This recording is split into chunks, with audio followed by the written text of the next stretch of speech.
Meeting to order. Mary, if you would roll call, please. Vote. Here. Here. Here. Lutz. Here. Mattson. Campbell. Here.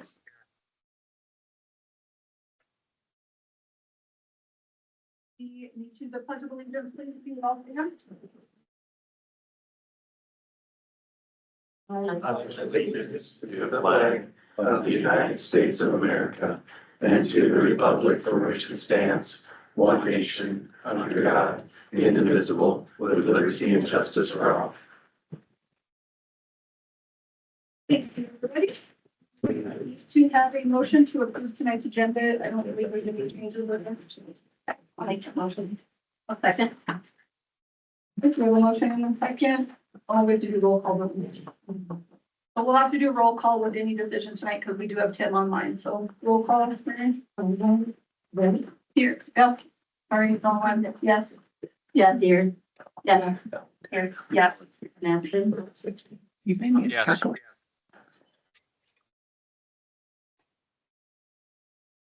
Yes. I did not see any waivers tonight. Is that correct? The next item is to approve the minutes from the November 11th, 2025 meeting, and those were emailed out. I don't believe those things that need to take place, but if not, we'll need to do a motion to approve and then do a roll call. I'll make a motion to approve the minutes from November 11th. Okay, we have a motion in a second. So roll call. Vote. Yes. Here. Yes. Lutz. Campbell. Mattson. Yes. Okay, perfect. Next item is to approve the expenditures, A through C. Again, if there's anything the board wants to pull out, we sure can, but if not, we would need a motion to approve the expenditures. Make a motion to approve the expenditures A through C. Second. Okay, we have a motion and a second. Roll call. Vote. Yes. Deers. Yes. Lutz. Yes. Campbell. Yes. Mattson. Yes. Financial statements A through K. Again, if there's anything the board wants to pull out, we can. If not, we would, need a motion. Make a motion to approve financial statements A through K. Second. We have a motion in the second. Roll call. Vote. Yes. Deers. Yes. Yes. Campbell. Yes. Mattson. Yes. So we are on to new business, contracts. And First item. you've got just a few here. First is, certified substitutes, $145 per day, Kim Hansen. Classified substitutes, paraprofessional, Kim Hansen, $19.56 an hour. Extra duty contract, Dylan Gillespie, assistant high school wrestling coach, $3,447.60. So we need, the action would be to approve those contracts as read. With that motion. I'll second. Okay, we have a motion and a second. Roll call. Vote. Yes. Deers. Yes. Lutz. Yes. Campbell. And Mattson. Yes. Next item would be, a special meeting to be set for public input on the school land project. We did set that kind of previously and start putting it out there, but it's January 14th, 2026, I believe at 5:30 PM. And in this room, correct?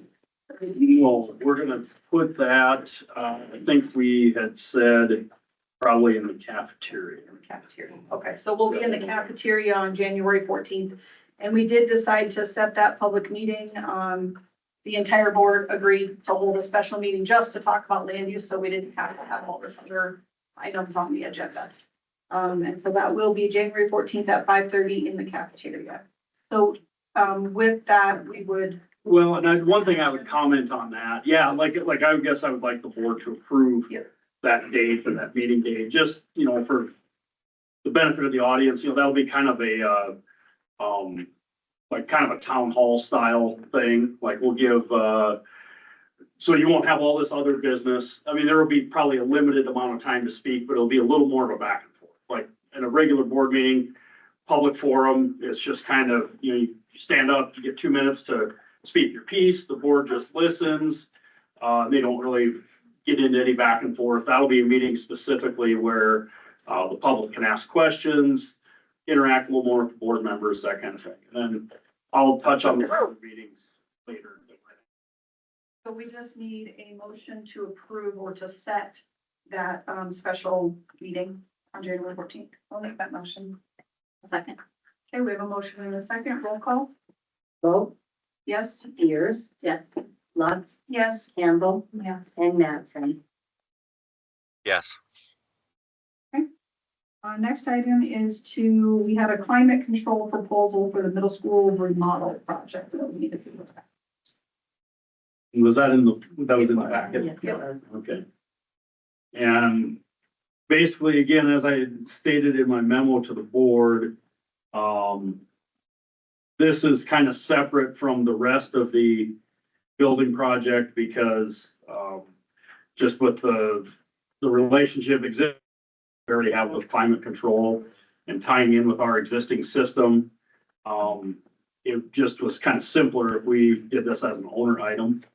And also it kind of knocked some of the added cost out of there too. So for that project, the total on this control thing is $63,645. So we're looking at a motion to approve that climate control proposal. We were expecting to see, some of this anyways, but. Make a motion to approve. Second. We have a motion and a second. Roll call, please. Vote, Yes? Spears, Yes. Lux, Yes. Campbell, Yes. and Mattson. Yes. Next item is the June 2nd, 2026 combined voting agreement. I'll let you explain if you'd like to, Margie. Sure. So this is basically the same as last year with the exception of the fire district is not going to hold their election in June. They're gonna keep it in May. Okay. And so they can, so, basically the same as last year. And it's just so we can combine them all. Just so we share the cost of the publications and all the election costs. And we already set that election date in our meeting. State law mandates now that school board elections have to be in June or November. There's no longer an April school board election date. So So this is just the regular combined voting agreement, but we need to approve it. I'll make that motion. Second. We have a motion and a second. Roll call, please. Vote, Yes? Spears, Yes. Lux, Yes. Campbell, Yes. Mattson. Yes. The next item is the first reading on the policy for the refueling station. Okay, I'll speak a little bit to kind of the procedural thing that we're doing here. And basically, and then I'll have Zach kind of talk about, like more of the specifics of why and how and that kind of thing. And we can kind of go through the policy. I guess one of the first things is, as we talk about this, and like I said, Zach is gonna go through basically what it is, why he's proposing to do it. And one of the first things we need to do is I think establish a policy when we have something like this that's just gonna govern how it's gonna go, that kind of thing. We have some people in the community wanting to volunteer and be a part of that and provide some resources. And so a policy just really sets some boundaries and establishes, who's gonna make decisions on, snacks and different things that are being the refueling station. And so with that, has the board had a chance to read that policy? Okay, and we can go through it bullet by bullet if you'd like, but I guess I'll turn the floor over to Zach first, kind of give some explanation, and then if you want us to read through the policy, we can sure do that at that point. May I ask, would it be possible to have it shown on the screen over here? Was it in the, The review, the packet, yeah. So It's towards the back. It's 128 or 35. It's hard to scroll when you're looking backwards. Should be next one. Next. Right after the voting, or right after that.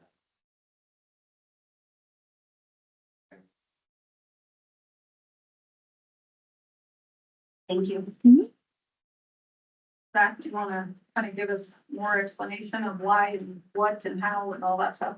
Yeah, this is something that I'm actually really excited about and have been working to get something similar to this established for a while. In the summertime, I use money that's donated by the Booster Club to, before our workouts, make all the athletes, peanut butter and jelly, have granola bars out for them, fill up chocolate milks and orange juice. And this will just give us an opportunity to kind of do that year round. And take the funding away really from the school there, where we don't have to supply that. With this, right now, we're planning the setup for this to start out in my office. That might end up moving, but really all I need is kind of a cooler to keep this going, or a fridge of sorts.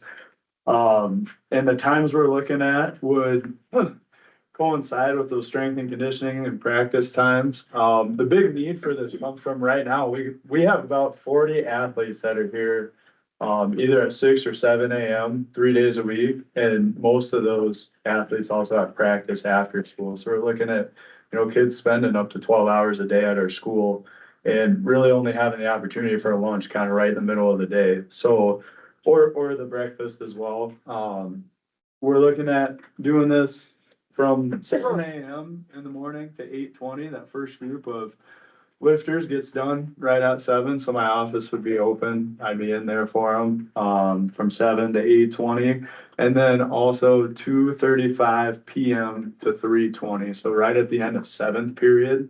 A lot of our older kids, seniors, and won't have a class 8th period, so we give them an opportunity. If they have practice, they can stop in, get a snack, maybe a chocolate milk, protein shake, whatever is available at that time before their practice.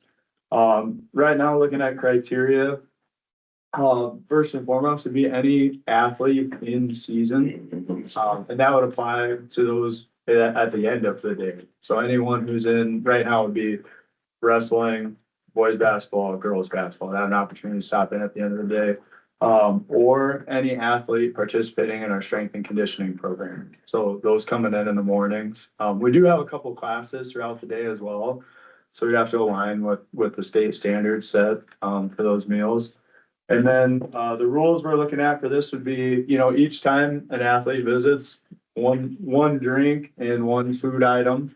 The athletes in strength and conditioning would have to do that after their workout. And then athletes in season would have to do it at the end of the school day, so before their practice. And just kind of bridging the gap between lunch and that practice time and supper. Our kids are burning a lot of calories. We're here all day long, and this will help keep fuel in their bodies. So to what level or what extent do you want to go through the policy? Do you have, first of all, do you have any questions? I do not. I thought it was good. I thought it looked good. I think it sets up the parameters. It gives the AD the ability to, what can we do? What can't we do? I think it's in line with, what we have to do by state for the types of food that we provide and, whatever. And then I also like that it gives some option if we do, like, we have a lot of people that want to give donations of, hey, I want to do some granola bars this week, or I want to do this. It sets it up that we can, accept those and have those, which is good. And we have a rule in place, so if somebody wants to do a bunch of candy, well, that doesn't meet the standards. It has to be healthy food. We are kind of hopeful that it'll expand as it continues, and, we'd be able to help everybody out, but kind of just looking at starting small here with athletes being involved. And I noticed the allergens too. I think it's good that we have that in there, nuts, gluten, all of that stuff. We have to be careful with that too. Well, it makes me feel a little good to hear that you're kind of looking at, maybe expanding this in the future, because my first thought is, okay, so we're gonna show favoritism toward our athletes versus our kids that aren't involved in athletics. Yeah. They have to go pay for a meal at the cafeteria, but our athletes. So our athletes would still have to pay for a meal at the cafeteria, so this isn't even during 100%, lunchtime. but if they're gonna have the option of going to your office to grab a snack before school in lieu of buying breakfast, But someone who's not involved in athletics still has to go to the, cafeteria to buy breakfast. And you see where it's kind of a, athletes versus everyone else. I understand what you're getting at, but would have to disagree with that just because we're talking about kids who are coming in to work out and burn calories beforehand, not just showing up at school to get that. So they'd be involved with all of the stuff happening before the school day to get this. And I completely, I love the idea of making sure that our kids are, getting those nutritional needs met. I just worry about it being we're showing favoritism toward one group over another, but I do like the idea of starting it and then potentially expanding it if that's a possibility later. And then one thing to note too here, kind of the last bullet is that, this policy won't apply to snacks that teams buy with their fundraiser money, like for instance, I know I can speak for like the cross-country team. Like it's kind of a thing, sometimes after a workout, they'll eat Twizzlers, Well, that wouldn't meet this policy, but that's also not something provided through this thing, so it's a thing. Okay. Well, then if there are no other questions, that's just a first reading on the policy. So next month we'll bring it back, and if between now and then, if you think of something that needs to be addressed, we can have that discussion, on the admin level, and then discuss it in a public meeting and make whatever changes need to be made. We'll assign a policy number to it, and the plan will be to adopt it at the January meeting. So. The next item on the agenda is the first reading of the school logo policy.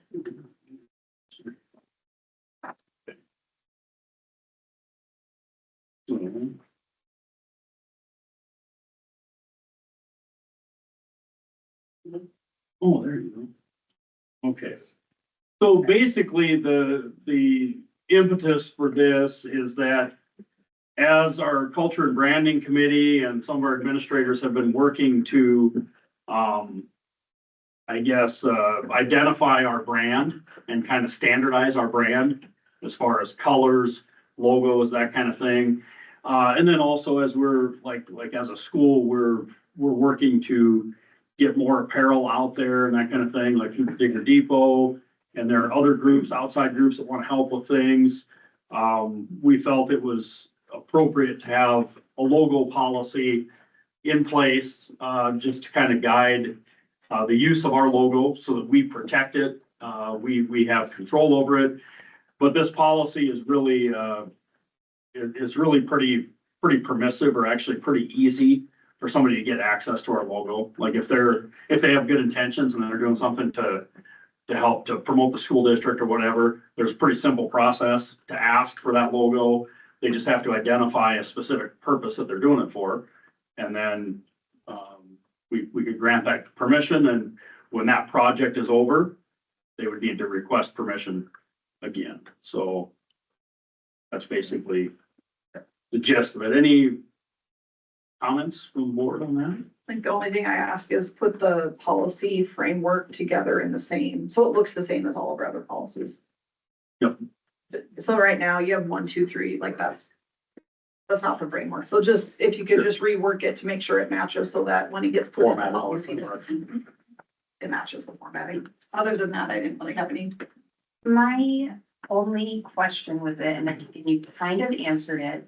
So say you have a youth organization, football, that wants to use our school district's logo for youth football, because the entire concept of our youth activities is to help build our activities within the district. Now, for football to be able to use that logo, they would just need to get written permission from you or Zach, someone. Mm-hmm. And then as far as in here, it talks about not being able to put the logo on products. So like say we do t-shirts for football every year. That says, Lead-Deadwood 49ers. We'd have to have permission, or we would not be able to use the logo on those shirts. And I think like with our youth sports, we're really gonna try and work. This policy isn't designed to go after anybody. So the way I would envision that working, and Zach, you can pipe up here too if you'd like, is I would envision like the youth football organization might, at the beginning of the season, submit a request and say, look, we're planning on using the logo on our jerseys.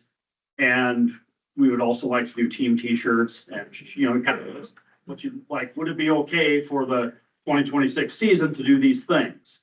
And then if you get halfway through the season and it's like, oh geez, I forgot to ask about this. It's not the end of the world, send an email. And I mean, it's gonna be pretty easy to work through. But we just need to kind of have a system where we kind of know what people are using it for. We don't have another situation where somebody is maybe inadvertently or whatever, putting up a website that looks very much like it's a school district website. And it's one thing when it's a local organization with good intentions. But if you allow that to happen, then you have to be consistent. And then there are people out there with bad intentions. And so this just kind of standardizes our process. And I think it's pretty non-invasive. It states that the logo may not be used without prior written consent. So they need the prior written consent before they can use it. So here would be my other question too, and this might be a moot point, but is there still any type of,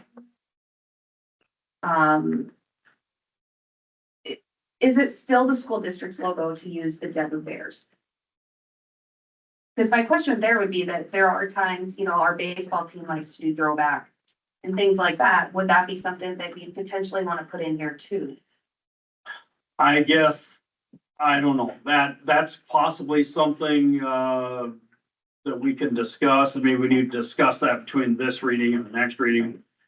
I guess I don't know, I don't have any heartburn over like the Deadwood Bears logo. Like if somebody uses that, I don't think people look at, you know, like the pick, pan and shovel, people look at that and they know that's the Lead-Deadwood School District or a pickaxe.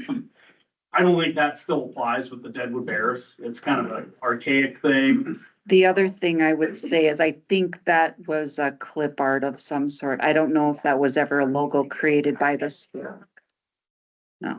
I just wonder if we don't want to be careful protecting both sides, because it is still something that's used. I think it's our official logo. We didn't. Right, I don't know that we We didn't create it. really own it. Yeah. Okay. So. Here's a question. Yes, go ahead. Have you ever considered, made it a registered trademark? I mean, that isn't really that tough to do. Just get your logo and registered trademark. Because you can say, well, you didn't ask me for permission. It's like, well, it's not a registered trademark. I can do whatever I want. I can use that logo and I can put some profanity below it. School has, you can't do anything. And we have considered that, and we're looking into taking I those mean, steps. it's really not that expensive to do that, and at least you have some protection. But right now, you have none. Because it's like, well, that's ours. It's like, well, no, I can do it. Anybody can put it up there, put some profanity on there, and right now you can't do anything to stop it. Right, and that's part of our discussion with that as well. Thank you. Thanks. Yeah, I appreciate that. Okay, so this is just a first reading again tonight. I think Dr. Person will listen to, you know, what the comments were, and then we'll see if there might be some changes between now and the next one. It looks like we have a presentation by Brad. Thank you guys for the time. My name's Brad Myers. I've been school football coach this year. I've been working a little bit, not working, but talking with Zach and Eric. Kelly and I are looking to start the Lead-Deadwood Game Foundation, and our primary focus is to raise money to be able to actually pay for all the refueling station stuff that Zach's is getting involved in. The one thing is, I've been kind of doing test runs on my own. I was chosen to coach 5-6 basketball last year with some elementary and middle school kids. Before practices, we had study time, and Kelly and I fed them 3 days a week before practice, and also worked on all their studies. This year with middle school, Mr. Beagle was gracious enough to set me up with all the 7th and 8th grade teen teachers. So I met with them, and we had a study and refueling time on Wednesdays. We practiced 2 days a week, and on Wednesdays we would meet after practice, no practice. We would get all of our studies done. The teachers would contact me Tuesday evening or Wednesday to see if anybody was in in trouble of being ineligible, so I wouldn't find out Friday morning and not be able to do anything about it. And then we did limiting after that, and it made a huge difference. I also brought packets. Did you distribute all these? Well, I was just texting Zach. I'm like, yep, I told Brad we'd make copies and then we forgot to do it. Okay. So when, That's okay. So I've got a PDF. I put together, our, scaled down business plan in regards to, the nonprofit. Eric's got those, so he can forward those if you need another copy. Let me know and I could forward those too. But we put together, a 1, 2, 3, and a 5-year plan.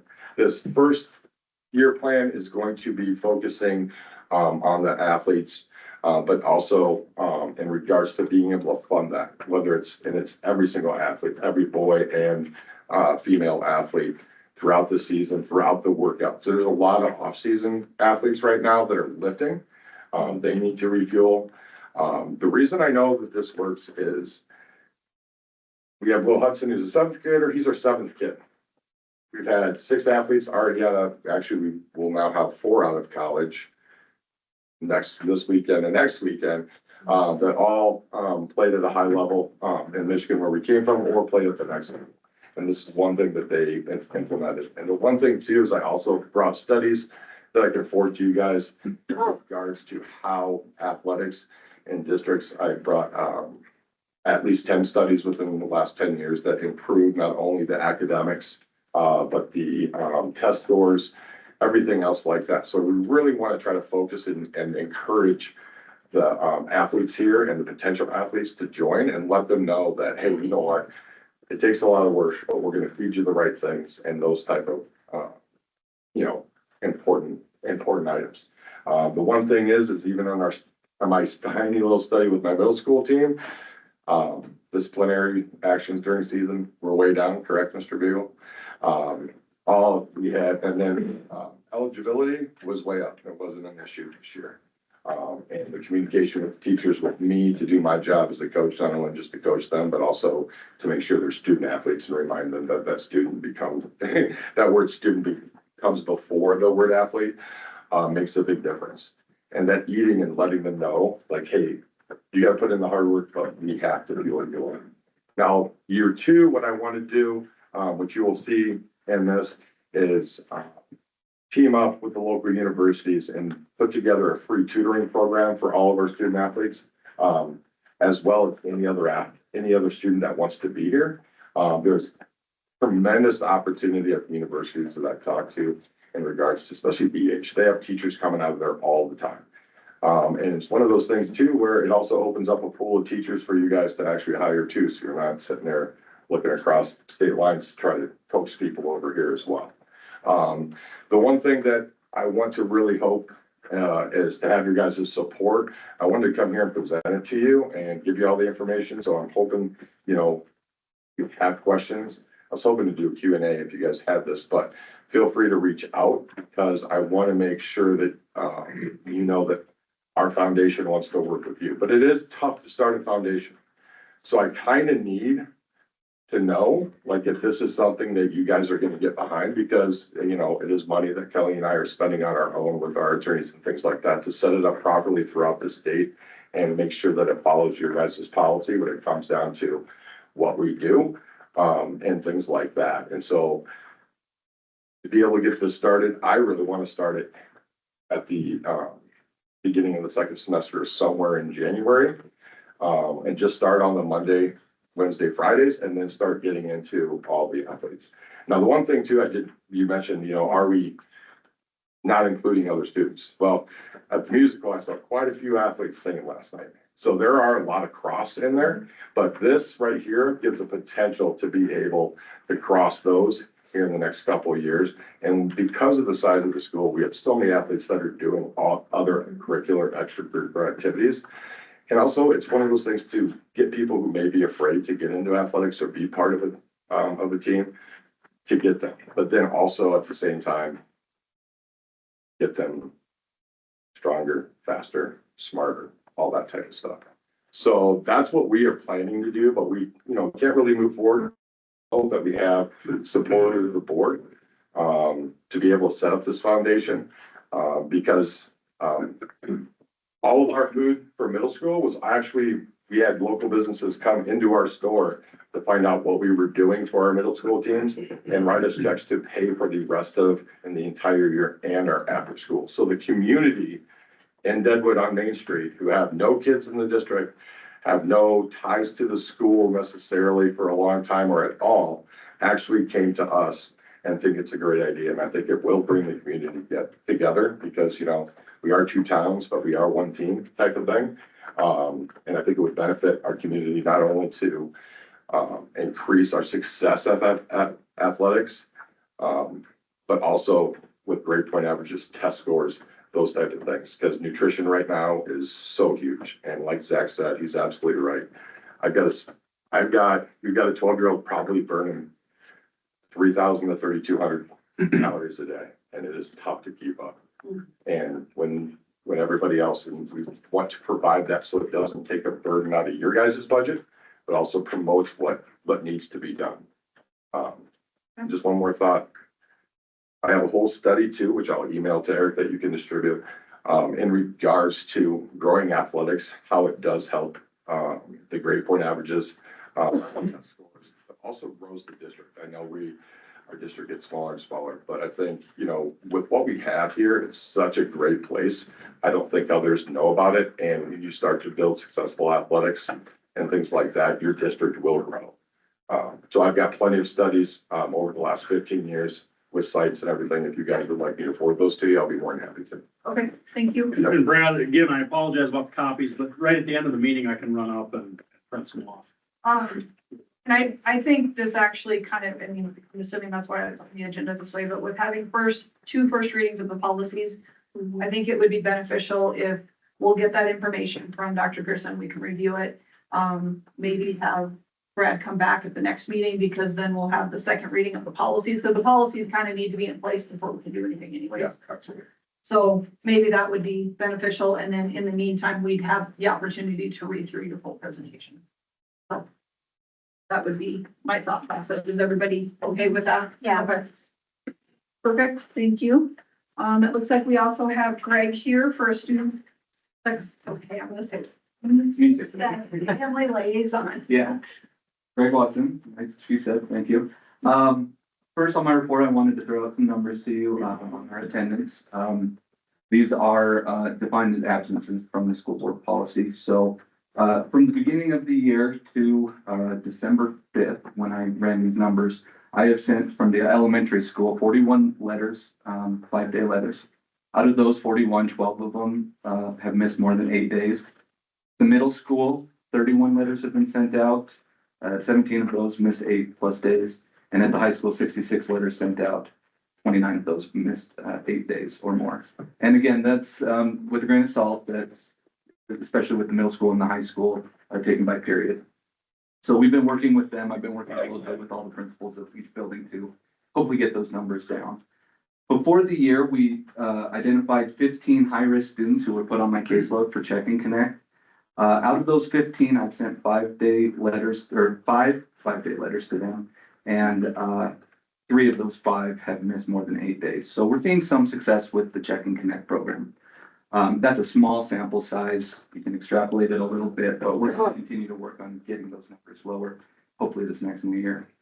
As far as successes go, I was able to work with our school district to find affordable housing for one of the families at the elementary school. We have one little kiddo who is now receiving mental health therapy in Spearfish because of the connections that we've made. And for Thanksgiving, we were able to find a Thanksgiving meal to 4 of our families here in the district. So that's been pretty nice. This community does a great job supporting each other, as Coach was saying. So, 2 families in the district, including a new family, were given $77 Dakota Mart gift cards through the Turkey Bowl fundraiser that Dr. Wilkins did for the middle school. And I have 40 families that are signed up and sponsored as of right now for the Christmas Wish List program. So we're going real strong with that. Through Mr. Van Bibber's newsletter, I've been able to connect families with Good Shepherd Medical Clinic, the Deadwood Eye Care Gift to Site program, Lasagna Love program, Community Closet at the Christ Church Episcopal, and every food bank around the Lead-Deadwood area have been promoted. So just wanted to say thank you to this community. We're doing a great job, especially during the holidays. So, Thank you for the update. absolutely.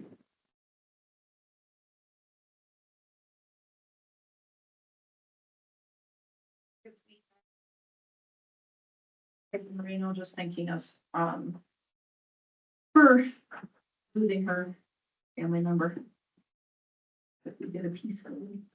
And then the next one would be administrator reports. We have Dr. Pearson with his superintendent's report, please. Hey, I'll try to be somewhat brief, but you know how.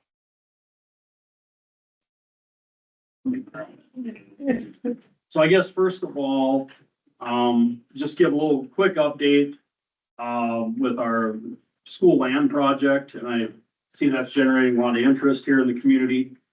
And I've got some handouts here for that. I'll wait just a little bit before I hand those out. I remember my high school speech teacher telling me that, we told the whole class, you want people to listen while you're talking, don't hand them a sheet of paper that they're gonna be reading. So talk first, then give your handouts. Roger Allen. Yep, all right, we went to the same high school. Anyway, so a couple of things. First of all, tomorrow morning at 9 a.m. in the high school cafeteria, we're gonna have our first Gold Digger Community Coffee, and that's a little different format, a little less formal, for people to come and give some input. Hopefully we get a good turnout. You know, we've kind of tried to promote it, get it out there in the, I think it was in the Black Hills Pioneer, and we've kind of had it out on the school website, and we've been telling it as much as we can. Anyway, that'll be an opportunity for me to sit and answer questions, and we'll serve coffee. Coffee will be free, and community members can express their thoughts, concerns, questions. We'll have cards. People can write down their questions and comments, and we'll post them on the bulletin board there. Then we can kind of tabulate all of that. I had some board members ask, would it be a good idea for some board members to be there? And so I'll just state this again publicly, same thing I sent you guys in an email. Yes, that'd be probably great to have some board members interacting with the public in that informal setting. With this caveat, you know, we haven't advertised that as an official meeting. We haven't posted an agenda, so we can have 2 board members there, but not 3. Get to 3 and then we get, so does anybody know if they're gonna be there tomorrow? I mean, no pressure, but I can be there if anybody's not there, or I can be at Santa shop. I can be there too, but. There's 2 of you can be. so it kind of sounds like we're not gonna have a quorum. I'm not gonna worry too much about it. And then, the second such meeting of that format will happen in Deadwood, on January 7th in the elementary school cafeteria. Same thing, coffee, possibly a cookie or 2, and just kind of an informal conversational type of thing, where people won't have to get up and talk in front of a large group of people. Yes? Do you want students there? Students are more than welcome to come. Yeah. Yeah, that'd be great. Thank you for that question. So on that, I've just got a couple of things, a couple of the highlights that I'll hit on this, and I've updated kind of a question and answer document that we've had throughout this project. We've been talking for a couple of years here, and I think some of the big questions that come up are, you know, like how much commitment has the board already, what is the board already committed to? What's the eventual plan and all that kind of stuff. And so tried to put some of that in writing in this Q&A document, and I'll share that here in a little bit. But I guess first of all, I want to touch on, again, our purpose for exploring this is we've got an existing resource. And, you know, you'll hear people say all kinds of things that, you know, the land's not buildable, it's gonna be expensive to build on, all that stuff. And that very well may be, but there's a process to getting there and having those answers. So we've been embarking on that process for a couple of years. And, you know, the big deal is that our enrollment is declining. And we believe in this community, and you've heard a lot of people say it, that that's a direct result of what's happened with our housing market. That, you know, homes are expensive here, sometimes not always available. when you need them. I mean, if you really want to live in Lead-Deadwood, I think we can all agree, you can eventually find a place. But it's difficult. We've had a lot of evidence to that effect, that is difficult. And so we're looking at, how could we leverage an existing resource that the school district already has, to be impactful in a positive way in the community, do something positive for the community. And, the other aspect of it is, we've got a third of our staff members that live outside the district. And, we've had people turn down contracts because they look at, some of the housing options and they get a little spooked. And you're gonna try and talk them out of that, but, we'd like to maybe explore, what if we had a little inventory of some homes, that we could rent to people on a short-term basis, 1 year, 2 years, 3 years, while they find their permanent home in Lead-Deadwood. So those are some of the questions that the district is kind of looking at. And so one of the big pivots, I guess, from the original thing, I guess I talked about that a lot in the last board meeting, is that we're looking at, breaking things up into tracts. And the big idea of doing a large development with like 50 homes in there, really kind of is a little bit on the back burner right now. So where we've pivoted a little bit is in maybe getting some things ready so that when this comes up again, if it comes up again in a few years, do we want to sell some of that land for development? We've got some things in place, like covenants on that tract of land. We've got it platted so that if the time is right to sell that to a developer, the district has at least some control over how that's gonna go, and the ducks are kind of in a row, to get that going. But then also looking at some of the lots that are potentially a little more accessible, that are along city streets and things like that.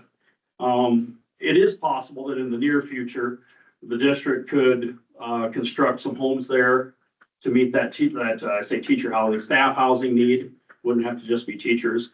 And we've talked about some other ideas, like maybe, starting with the tiny home, for example, up by the water tank.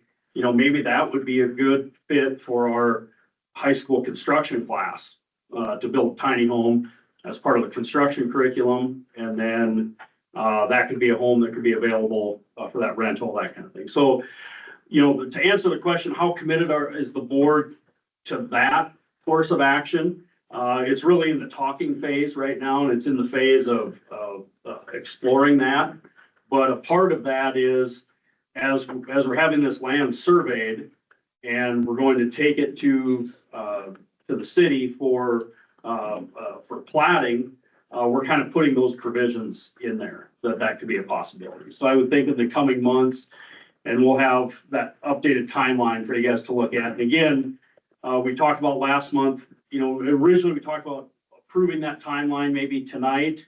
And then I think at the last board meeting even, we said, well, let's push that back a little bit, give people a little more time to give some input, talk it out, that kind of thing. So I made some tweaks to that timeline, and I guess I would share that now with the board and with Can anybody. you put that up? It's in the bottom of the packet. That might be helpful. Bill, would you want to give me a hand? And It's like it's 32, like all the way to the end, 32 and 33 maybe. you can just kind of pass some of these around the room. One before that is the one he's talking about right now. You can pass these down. Oh, sorry. Mine's doing what yours did, Amber. Yeah, where it's like putting it off. Oh, it's because that map, I bet. So, I guess it is right after that. I'm sorry. This is the one that he's handing out right now. Yeah. It's so just. kind of look at that.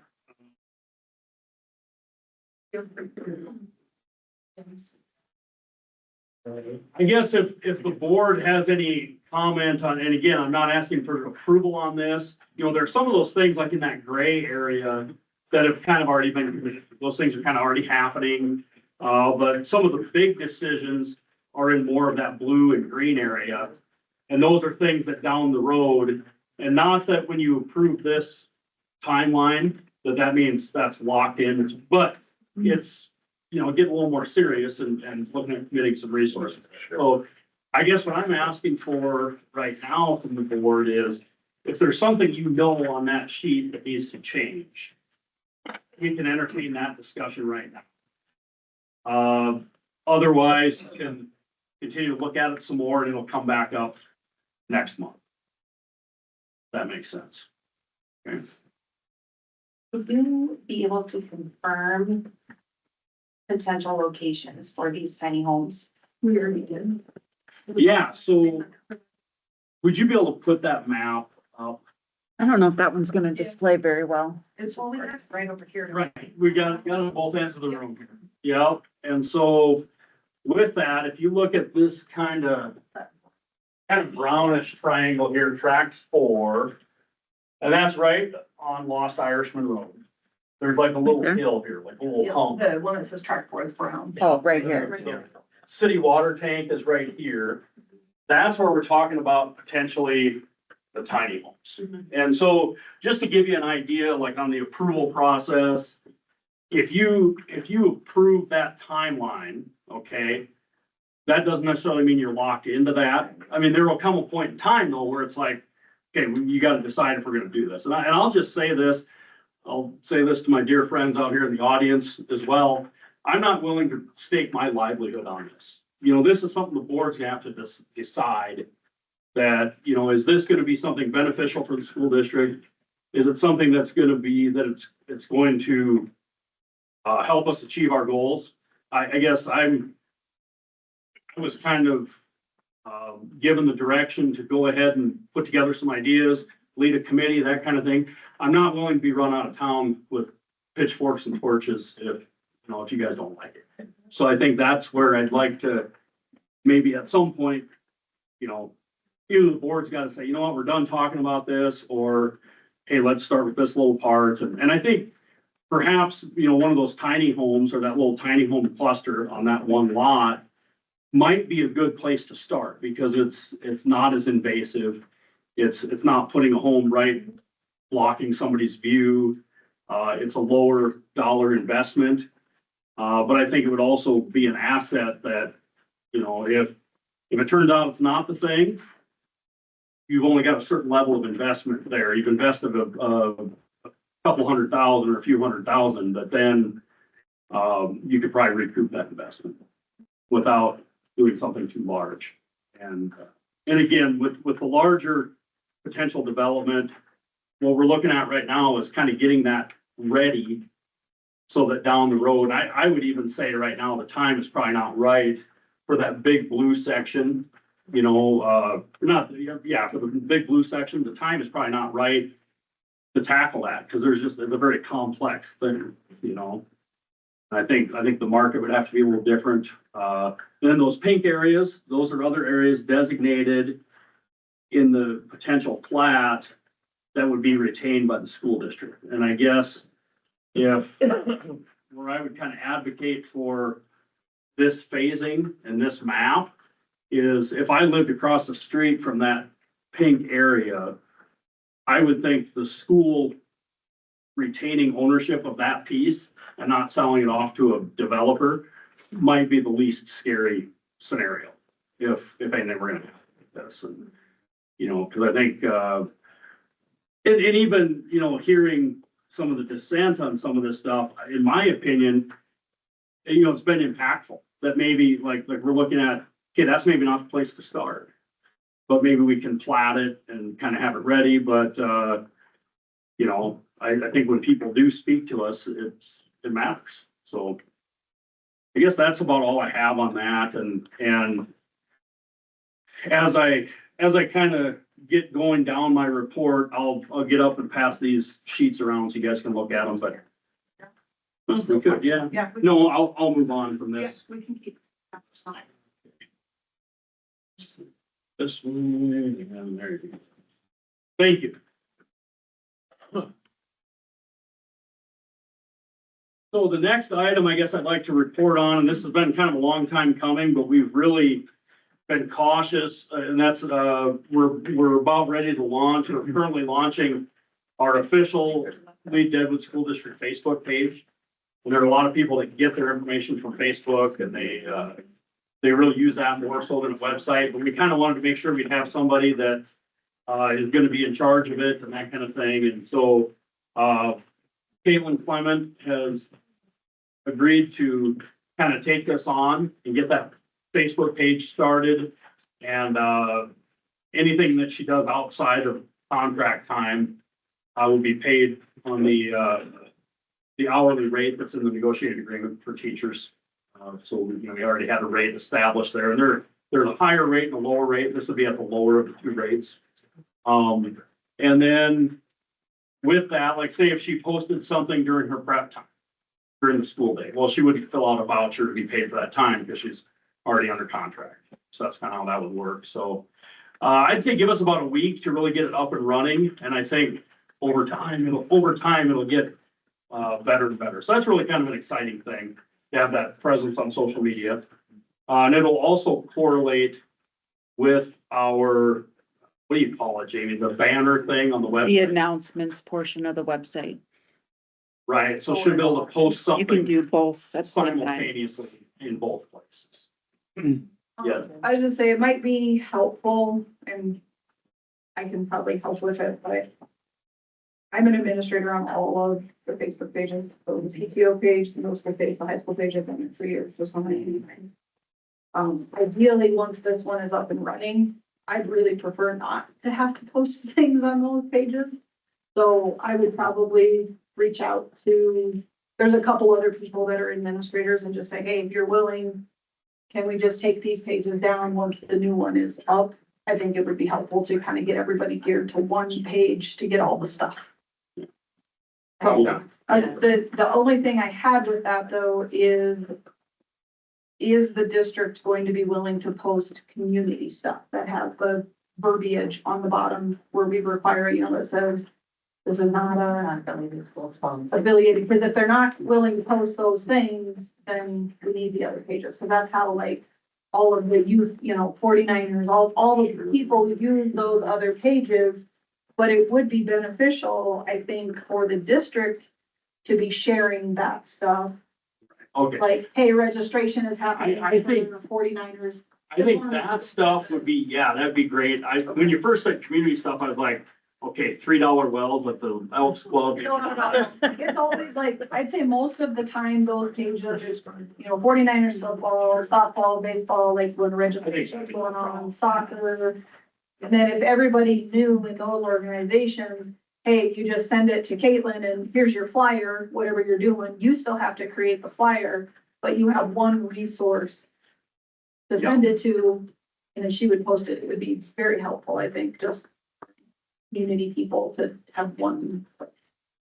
Oh, you bet, yeah. Just to make sure that that's okay. And also I want to be clear, like, and, if there's one that's out there that says Lead-Deadwood High School Facebook page, and we have an official Facebook page, yeah, I'd kind of rather have it go to our official Facebook page. But I don't want to like tell the booster club, hey, you can't have a Facebook page now, or the PTO or something like that. I think there's ways we can work together, but just, I think a little more clarity on what is actually the school district page. Because I've gotten, and all these people are well-intended, but I've also caught flack about things that were posted on a Facebook page, and it's like, I can't, I have no control over that. That's not my deal, so. All right, good deal. That was my only question. And then kind of along those lines. But kind of along those lines too, we've, the Culture and Branding Committee has been kicking around this idea, and Jamie and I have kind of really been working on it, and we've hired a company to kind of put it together, and I was really impressed. I can't remember what the exact amount was that they quoted us, but it was kind of cheaper for them to do the flyer and put it together and mail it out than it would be for us to just mail it, so it's really cost effective there. But anyway, we're doing and I saw this idea, the Custer School District have done this for years, and I kind of liked the idea. I felt like theirs was a little bit too busy, too much stuff there. So anyway, Jamie, if you want to kind of flash that up there, it'll be kind of like this. And it's got some fact nuggets on there, and there's a QR code where people could, get more information about like our report card data, about our tax levies or whatever things. Steph, there you are. Teacher of the year. I got her permission. So anyway, we're really excited that that's gonna go out, to, in theory, all mailing addresses in the school district. I don't know if we have a perfect way to hit all and miss none, but I think we'll be pretty close. This company is doing it for us. And, yeah, I'm kind of excited about it. It's just another opportunity, again, to reach out and engage with the community, kind of let them know what's going on.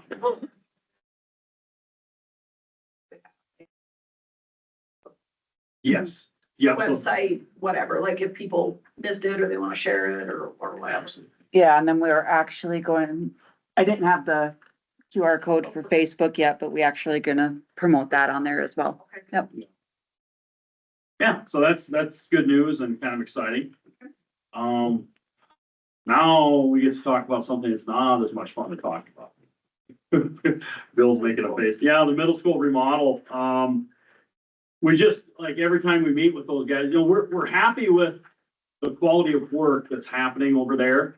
But it's like every time, like every week, we talk to those guys, there's some delay.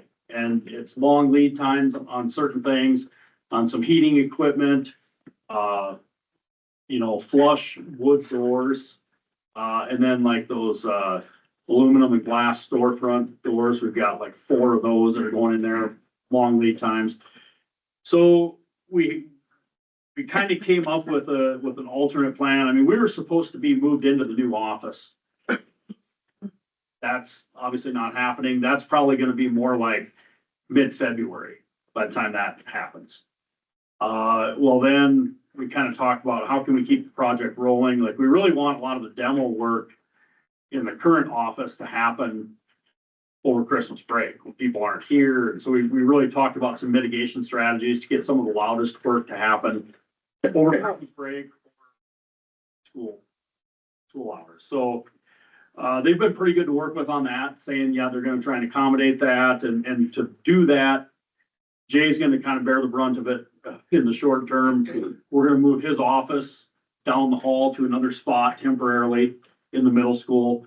Eva will stay put for a while longer. We'll kind of seal off her office. So it'll be the same when people come and go right there through that entrance.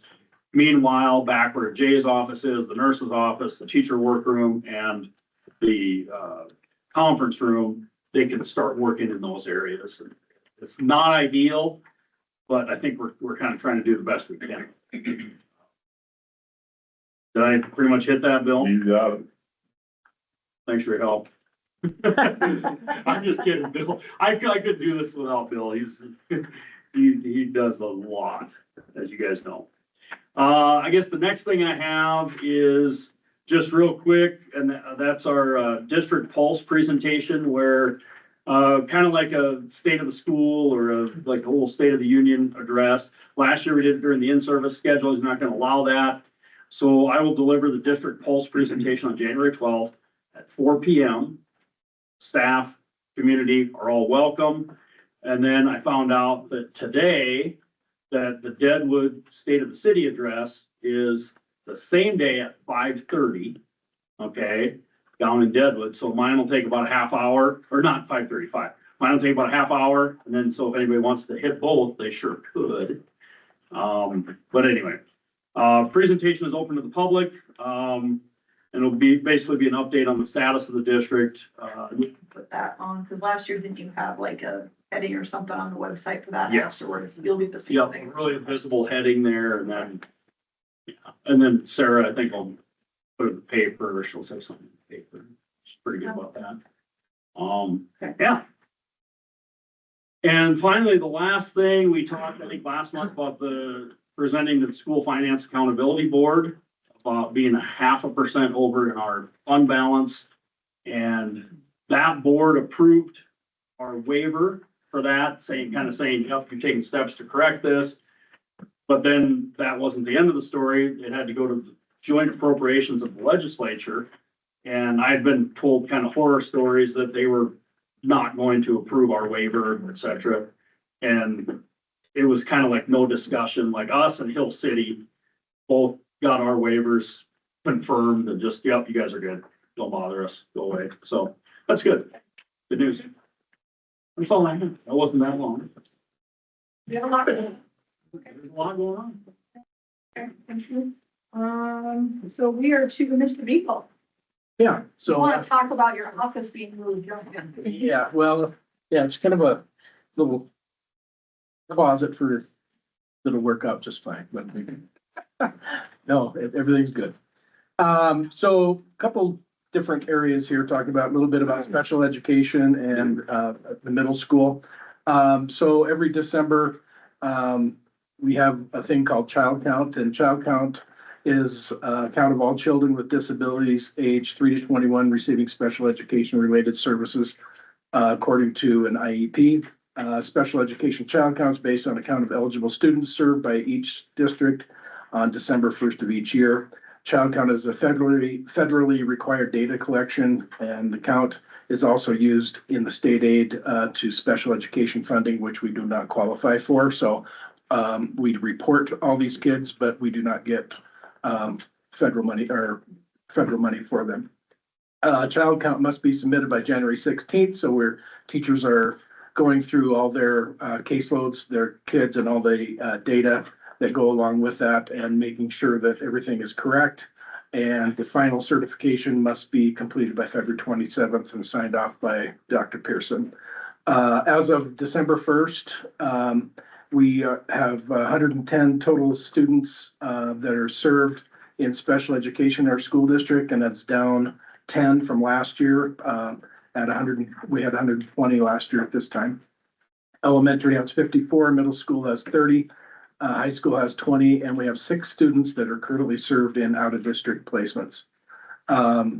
We do have 2 new special education teachers this year, one in the 6th grade, Mrs. Barth, and in the 4th and 5th grade, Mrs. Peterson, and they're doing a fantastic job. They're really good hires.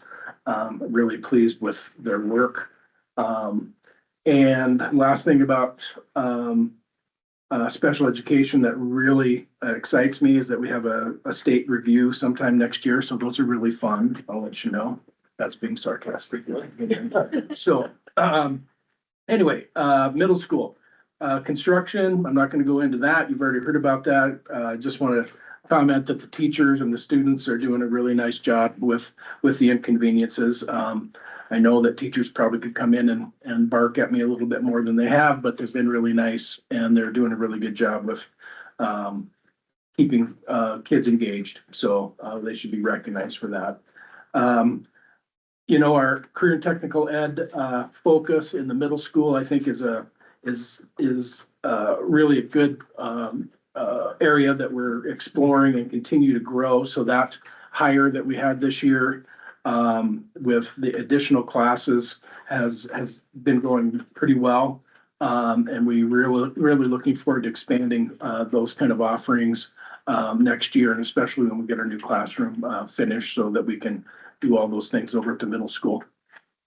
Just a quick update, this is the last thing I have on our new math curriculum that we started this year. Our teachers are really excited about it. It's been a good addition too. Just some comments from them. It offers more practice than previous programs, includes built-in supports, and provides opportunities for increased rigor. Our special education teachers like the tiered interventions and practice options to fit the needs of our students with disabilities. And one of our math teachers said the book is laid out very well, has rote practice along with more challenging word problems that are good prep for our state assessments for all kids. So I think we made a really good choice on our math curriculum called Math and You. And with that, have any questions for me? Thank you for sharing all of that. Next, Mr. Emmer. Yeah, the first thing I guess I'll mention about the high school is I established a building leadership team, and we love acronyms in education, so we call it BLT. And no, it's not bacon, lettuce, tomato team, but our building leadership team at the high school The reason why they're there is to provide some input from the teacher and staff perspective, things like handbook, what are some ideas maybe to propose, to change anything in the handbook? What about our master schedule, course offerings, our professional development schedule, our needs at the high school for professional development and just kind of overall, in general, get a pulse from the high school teachers and staff, in regards to our culture. As I've said before, we've really put a lot of emphasis on Digger Pride. And it sounds like from my BLT that they think that is making a difference, that is how we want to be and at the high school level. So I'm getting positive feedback from them. But so we'll meet about once a month or kind of as needed. We just got started. So anyway, so that's my BLT. Study hall, just to give you kind of an update. Our schedule is one of the benefits of our schedule is we have an extra academic time. We have an 8-period schedule, 7 regular classes, and one of those study hall. That study hall, we are utilizing a lot more for academic interventions, not just, hey, get your homework done. It's teachers, who do you need to work with? So we've put together that process, but the process we have in place is not perfect, but it's ongoing and tweaking and making improvements as we're going. But at the very least, I'm pleased to announce to you every day that we have study hall, our average kids that we have connections with and are working with either one-on-one or in small groups for academic interventions is at least 18 kids per day. So some of that's math, a lot of it's math. It could be English language arts, it could be social studies, it could be any of the elective areas, but 18 kids per day, that's a pretty good number. And I hope that just continues to grow as we tweak how we run our study hall. Semester test schedule is coming up. We're at the end of the first semester. So again, we're running a special schedule at the high school for Wednesday and Thursday and Friday of next week. We give extra time for them to have their semester test. So it's kind of a FYI for you that because of that, there's times where high school kids will be in class on doing their semester test, but times where they may have a free period or it's an alternative testing period where it's like makeup testing. So they may have that time off. Second semester schedules are pretty much being finalized. Mrs. Brightsman's working hard, working with kids on dual credit classes, make sure those are good. Most of the non-dual credit classes are pretty solidified. We're just seeing some tweaks here and there as we see kids' first semester grades come in or other needs that come up that we need to tweak those schedules. A shout out to Dr. Olson and our choir kids. They did a great job with the high school and middle school concert last night. So then Mrs. Rather, her turn is next week, Monday. I encourage you guys to attend that and see our middle school and high school bands in action. And as an extra little note to that, Mrs. Wolf, who's our new high school art teacher, she's putting some artwork on display as well, to chance to showcase some artwork there. So anyway, so that will be, the band one is next Monday. Also another little footnote to that. Amber and I are on the same outreach and parent involvement committee, and that group has told me I've wanted to do once a quarter, put myself out there to meet some more parents and a little more outreach there. And my first one I did in October, I believe it was. We had, make sure how many, about 6 people. Okay, we didn't have a super great turnout, but it was 9 o'clock in the morning, and that committee was like, maybe you want to try to connect it to an event. So my next one is going to be the same night as the band concert.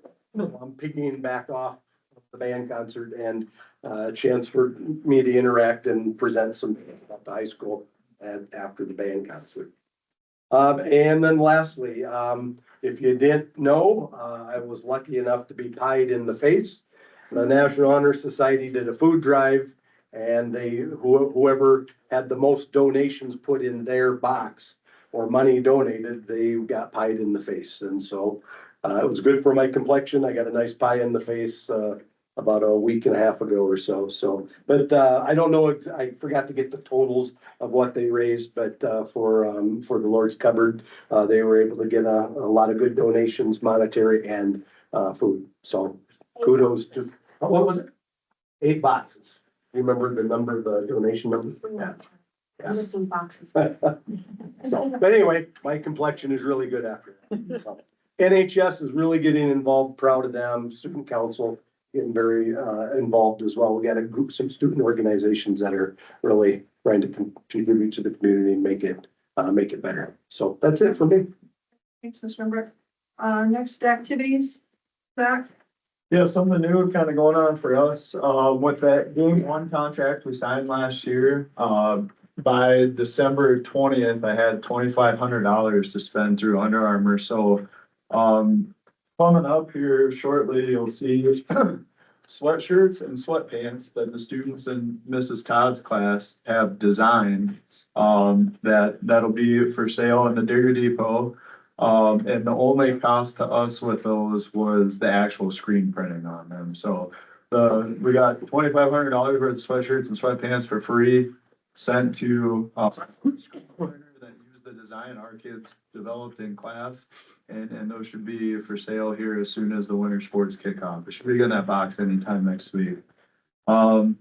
Embrack touched on our fine arts here that have been going on from, the choir concert Monday night and then the band concert next week with the art gallery walks in there as well.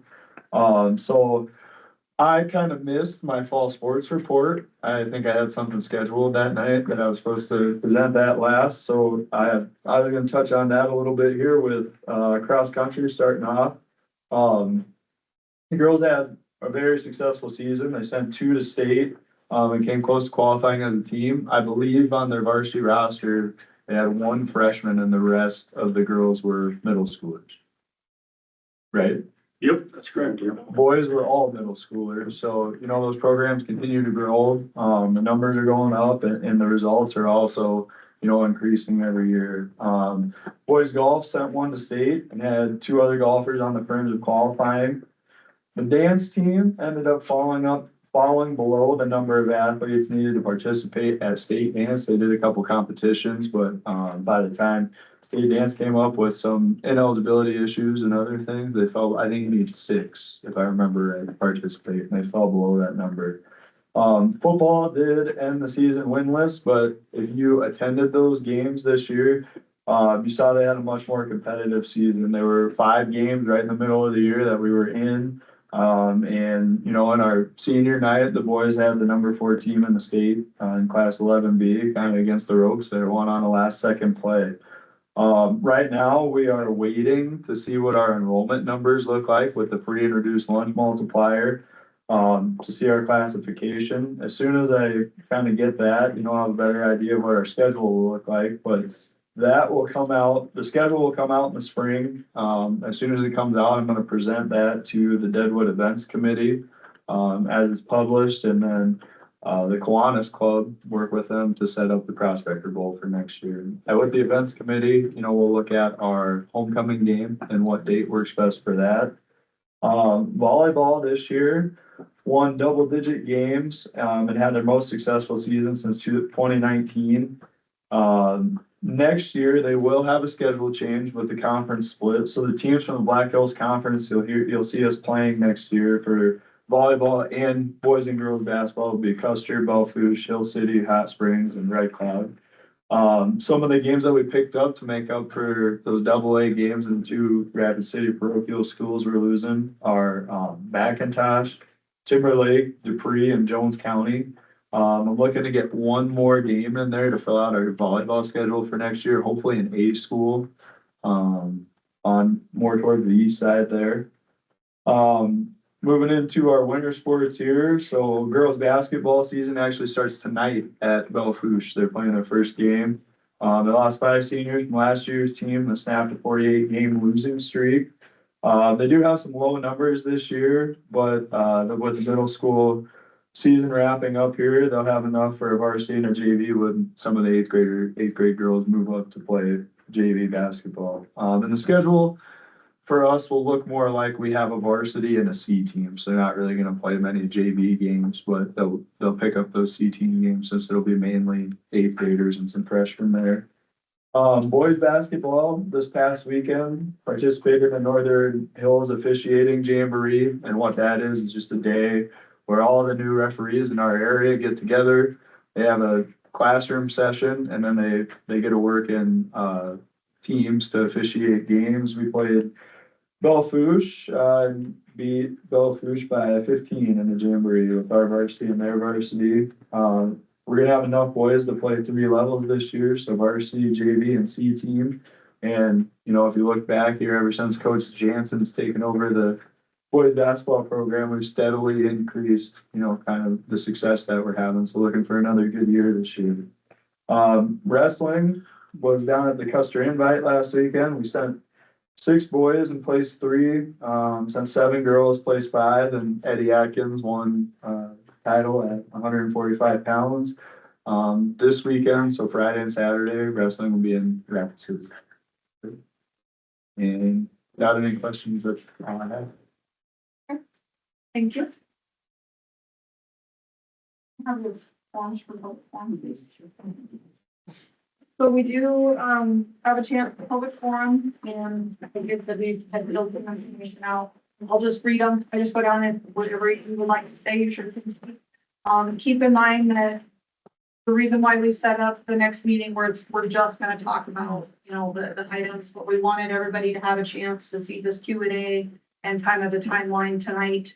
That'll be out there. And then we can have more detailed discussion about those if you want some time to kind of look through that information and come to other meetings where we're just gonna talk about that stuff too. So if you want to, but the first one is Louis. Do you have any comments for tonight? No, it's fine. Okay, thank you. Greg? I have a series of questions and I only have 2 minutes, so I'm gonna reel off my questions. That's fine. Okay, I'm wondering, how are the people that are working on the project, how do they get picked? Like the engineers, surveyors, that kind of stuff. That's my first question. Okay. How much money has been allocated towards chasing this project? We all saw a $4.3 million overreach or whatever you want to say, and I'm wondering how much money have you actually allocated a certain amount of money to be spending on this? And how do those decisions get made? I think that's, I want to make just one statement on the tiny home deal. If I had a big piece of ground in the Black Hills, and I've been selling property for 45 years, the one thing I've seen is property values go up continually. Owning a piece of property isn't a liability, it's an asset. And it grows in value, especially in the Black Hills. It grows in value all the time. And so when I see that we own this wonderful piece of property, and the first thing we're gonna do is go in and put in a bunch of tiny homes, well, the people that want to come in and put in the $1 million homes, they're gonna take a look at a bunch of tiny homes and go, I don't know. I mean, this is my humble opinion, but I think they're gonna take a look at that and think it's, you know, do we really want to build here? Because look what they're doing so far. They're putting in a bunch of shacks. So just my humble opinion, and I'm done. Okay. I don't know if we'll answer the questions tonight necessarily, just because, you know, we would need to look at some of that. We do have a lot of those numbers together, which I know will be presented at the public meeting, and some of those numbers are in that document that we just handed out tonight. Will you be coming in Are you tomorrow gonna- morning? Okay, Alright. so you can go through a lot of those, but I am writing down kind of so we know what to expect with those questions. Okay. One last thing. Have you been in talks with any developers? We have had some discussions, but not anything serious. Can you give us the names of the, Bill Pearson is the one that's come, he has come to a couple meetings. okay? Because obviously he has a like kind of property. You know, Yep. earlier this week, I asked you for the committee members. Yep. And after a couple of days, you did send them to me. Yep. I didn't see any developers on there. No, we just had we had some meetings that basically we asked stakeholders, so people that had like thing. They came in and talked to the committee, not to this group, because we're not that far yet. Yeah, and I don't wanna get into a whole back and forth thing right here, because that's not what public forum is for, but there's a reason we didn't put developers on that committee. And the reason was that, then that would kind of take them out of the running to, like to bid on it. If they ever wanted. to There'd be bid a on conflict it. of interest there. You know, that was kind of the line of thinking there, but So, but these, all good questions, and I definitely think, you know, when we can have more of that back and forth, we can put those down on there. Okay, Keith, you had also filled that out. I guess I've got a lot of stuff was answered. I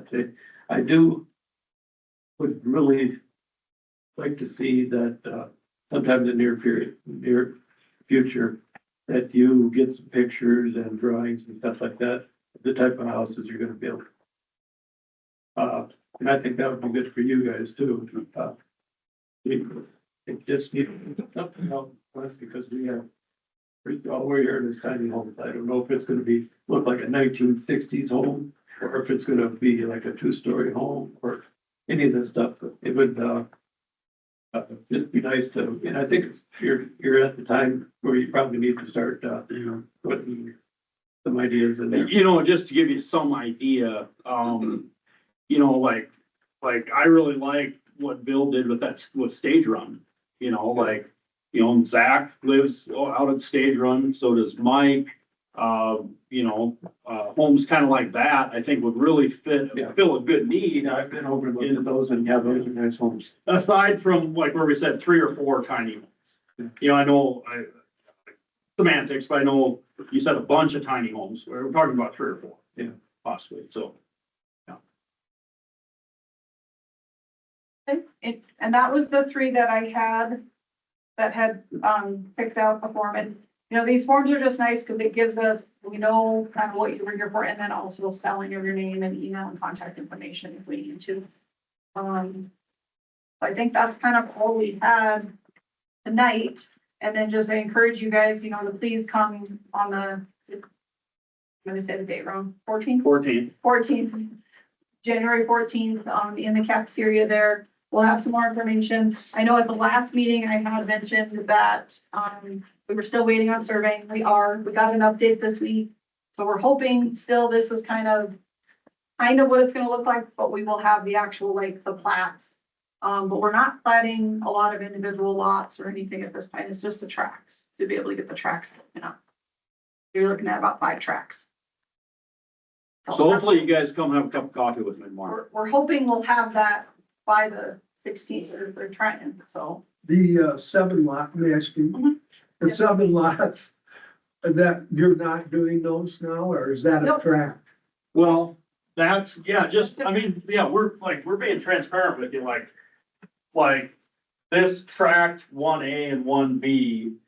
I think, and I'll just be honest with you, my initial thought was, let's plat that into lots at the same time that we do these boundary plats, and then it's just done.